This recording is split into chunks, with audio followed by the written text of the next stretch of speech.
Du coup, Ricotta Diego. Donc, je suis étudiant pour PPA, donc en master 2 management des achats.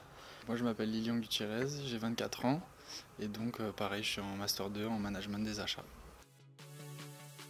C'est vraiment l'étude principalement de tout le process achat, donc depuis la phase d'expression du besoin jusqu'à, je dirais, la fin de la période de garantie. On a eu des cours par exemple en Sustainable Procurement, donc c'est-à-dire les achats verts un peu.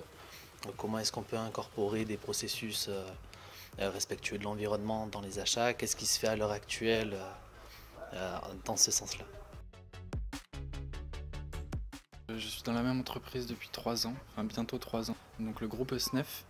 Le groupe SNEF c'est un EPC, on est concepteur, intégrateur, réalisateur et mainteneur de tous les procédés multitechniques sur le périmètre PACA Industrie. Donc c'est toutes les usines qui sont sur le périmètre plaque sud de la France. J'ai une deuxième casquette sur les grands projets tertiaires à Monaco. On a ouvert une nouvelle entité qui est l'énergie renouvelable. On monte en fait toute la partie achat de cette entité-là. Du coup, moi je travaille chez Erilia, donc c'est un bailleur social situé à Marseille. On gère à peu près un parc de 70 000 habitations réparties sur toute la France. Donc moi je suis dans la DRPAC, donc la direction régionale Provence-Alpes-Corse. On a à peu près 35 000 logements à gérer et on s'occupe de tout ce qui est les achats d'exploitation pour ces habitations.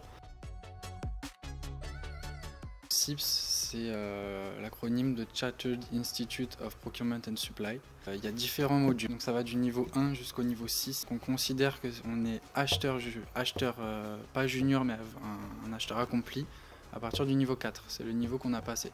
Il y a 8 modules qui composent ce niveau, qui portent sur différentes thématiques des achats.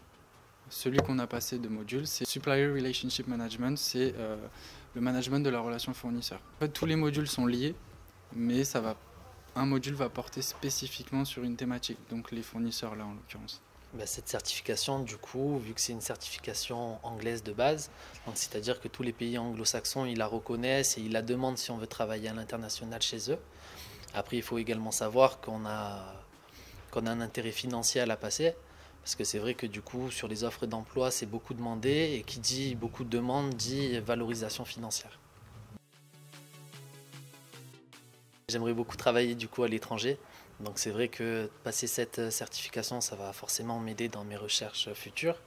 Donc que ce soit partir en VIE, donc volontariat international en entreprise, ou sinon me faire démarcher par des entreprises internationales, ou pourquoi pas trouver un grand groupe français qui a une vision internationale des achats.